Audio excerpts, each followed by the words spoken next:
Sa punto po ito, makapanayam natin si Labor Secretary Bienvenido Laguesma. Secretary, magandang umaga po. Magandang umaga, Igan. Magandang umaga din po sa inyong mga tagatangkilik at masugid na taga-subaybay. Ano ang naging reaksyon nyo nang malaman ang utos ni Pangulong Marcos na maghain ng courtesy resignation ng mga member ng gabinete? Yung pong pagsunod, pagtalima sa direktiba dahil sa akin pong panunungkulan naman sa pamahalaan, magbuhat pa po ng medyo 3-4 na dekada na, ay bahagi po naman yan ng poder ng ating Pangulo. Kung siya po ay mayroong karapatan na pumili at humirang, bahagi po naman yung magtanggal o kaya naman ay magpalit. The President has that plenary authority. Nang sa ganon, yung maging kasama niya sa gabinete ay meron siyang buong tiwala at paniniwala na magagampanan yung tungkulin na inaatas niya kaugnay dun sa mga departamento na pinagtatalagahan ng mga nasabing member ng kabinete. Kayo ba'y nabigla o inasahan na po ang anunsyong ito ni Pangulong Bongbong Marcos? Parehas na hindi nabigla at hindi inasahan. Oo.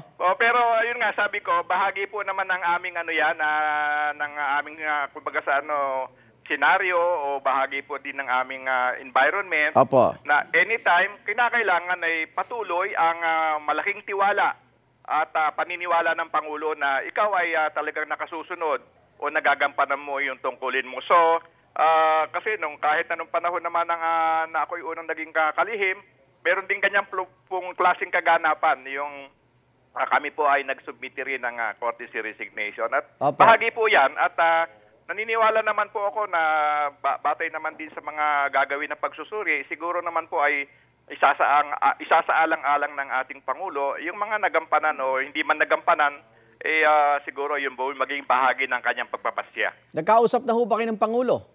Ay, hindi pa, Iga.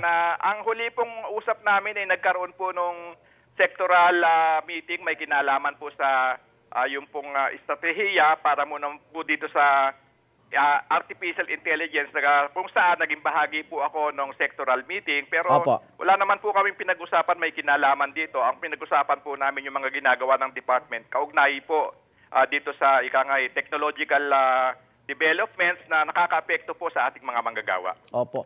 Paano po ngayon matitiyak ng publiko na tuloy-tuloy ang serbisyo ng DOLE sa kabina na meron kayong courtesy resignation, Secretary? Ay tuloy-tuloy po. At siguro po, Iga, na akin tinitiyak na lalo pa pong pag-iibayuhin at magsusumigasig ang Department of Labor and Employment. Kasabay po nung binigay na tagupilin o direktiba ng ating Pangulo, nagpababa din po tayo ng direktiba sa ating mga regional implementors na tiyakin, lalo na dun sa mga areas na may pangangailangan ng ating mga kababayan, na lalo pa pong palakasin at pabilisin ang daloy ng serbisyo para nang sa ganun makatugon tayo doon sa direktiba ng ating pong Pangulo. Opo. Secretary, may update na tayo tungkol sa hiling ng labor groups na 1,200 pesos na minimum wage sa buong bansa? Actually, ang hiling na 1,200 ay nakatuon dito po sa NCR. Opo.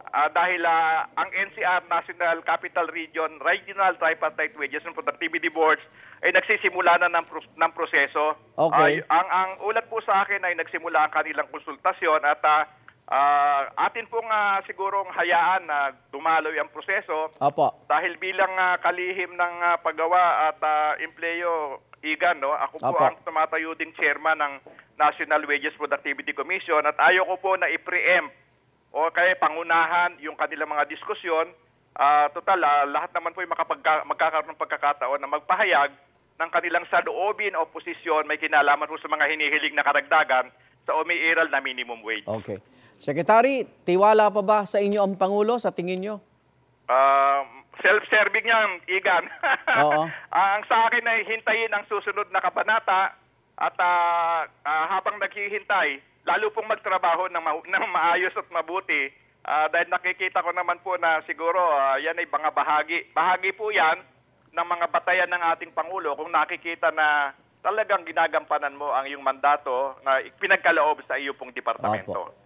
Maraming salamat at good luck, Labor Secretary Bienvenido Laguesma. Ingat po. Maraming salamat din, Igan. Ingat ka rin at mabuhay po ang inyong programa. Igan, mauna ka sa mga balita, mag-subscribe na sa GMA Integrated News sa YouTube para sa iba't ibang ulat sa ating bansa.